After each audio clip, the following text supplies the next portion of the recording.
Setting the tone, introducing Richard and Ella, the sun filtered gently through the trees of the central city park, painting the pavement in shades of amber and gold. The autumn breeze whispered through the air, carrying with it the distant laughter of children and the rustling of leaves. It was rare for Richard Mallory, one of the city's wealthiest men, to walk without a purpose. His life had always been a relentless race: boardrooms, profit margins, acquisitions. Yet today, something was different. He was holding the tiny hand of his daughter, Ella, the 6-year-old who had changed everything. Ella had been adopted 3 years ago after Richard's wife passed away from cancer. They had struggled to have children, and in his grief, Richard had visited a local orphanage just once, and left with a little girl whose smile melted his guarded heart. Now, as they strolled together, Ella skipped along the sidewalk with carefree joy, holding a half-eaten strawberry ice cream cone. "Daddy, look," she chirped, pointing at a group of children gathered near the old stone fountain.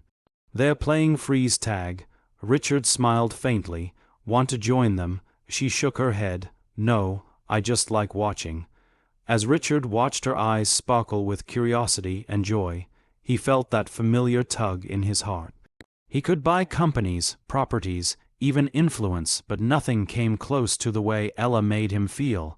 She was his anchor in a world that often felt empty, despite all his wealth. Then it happened. Ella suddenly went rigid. Her ice cream dropped to the ground with a splat unnoticed. She pointed, her voice shaking. "Daddy, Daddy, that's my brother." Richard blinked. "What? That boy, the one in the red hoodie, that's my brother from the orphanage?" Richard followed a trembling finger. Standing at the edge of the group was a thin, scruffy boy with unruly brown hair. Maybe 8 or 9 years old. He was quieter than the rest, watching the others play from a distance. Before Richard could stop her, Ella let go of his hand and ran. "Liam," she screamed, barreling toward the boy. "Liam." The boy turned. His eyes widened. He took a hesitant step back, then paused. "Ella." It was all the confirmation Richard needed. The two children hugged each other with such desperation that it made strangers stop and stare. Ella was crying, laughing, speaking all at once. "I thought I'd never see you again. I told Daddy about you every night. I didn't know where you went." Liam looked stunned. "They told me you were gone forever." Richard approached slowly, heart pounding. His mind raced. No one had told him Ella had a brother. He remembered the orphanage, the paperwork, the silence. The system had kept this hidden. He knelt down, unsure what to say. "Hi there." "Liam, right." The boy looked wary. "I'm Ella's dad." Richard said gently, "Would you like to come with us for a while?" Liam glanced at Ella, then slowly nodded.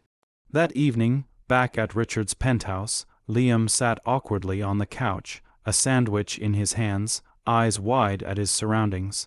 Ella wouldn't leave his side. She clung to his arm, telling stories about school, toys, their new puppy, everything she had wanted to share for years. Richard quietly called the orphanage. What he discovered chilled him. Ella and Liam were siblings abandoned after their parents overdosed. The system had placed them in the same foster home, but when Ella was adopted, Liam had pneumonia and was in the hospital. The adoption agency had rushed the paperwork. They told Richard Ella was an only child. By the time he found out, if ever, it would have been too late. He sat back, stunned. A boy had been erased from the narrative.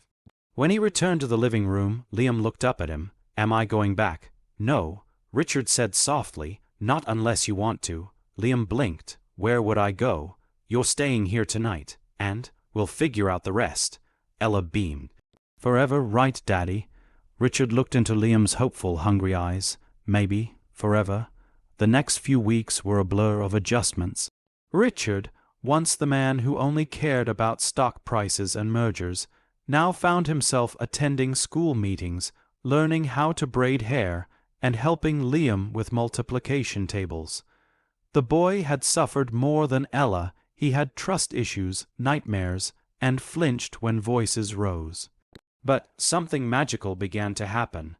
Every night, Ella would drag a pillow into Liam's room and fall asleep on the floor. He'd quietly place a blanket over her and leave the door open, so he could hear her breathing. One evening Richard overheard them whispering. "I thought you forgot me," Liam said. "I never did. I told Daddy about you every night. I wished so hard you'd come." Richard's throat tightened. He walked to his study and stared out at the city skyline. All his life he had chased numbers, but now, the two smallest humans in his life were giving him the greatest lesson in humanity. Richard applied to formally adopt Liam, but it wasn't easy. The system was skeptical. Billionaires didn't often become adoptive parents for the right reasons. There were court hearings, inspections, and testimonies. On the final day in court, Liam was asked if he wanted to live with Richard and Ella permanently. He stood silently for a moment.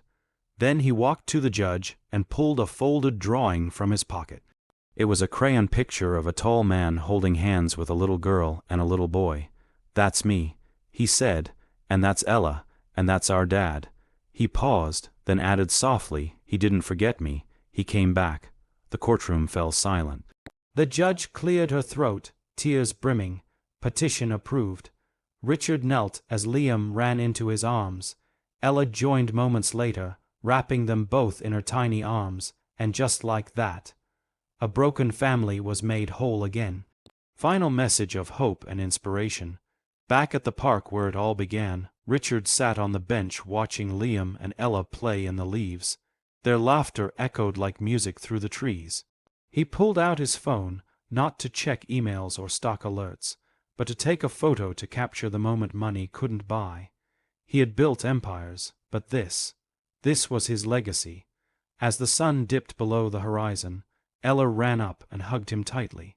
"Daddy," she said, "you found my brother." Richard smiled, hugging both children close. "No, sweetheart," he said. "You helped me find our family.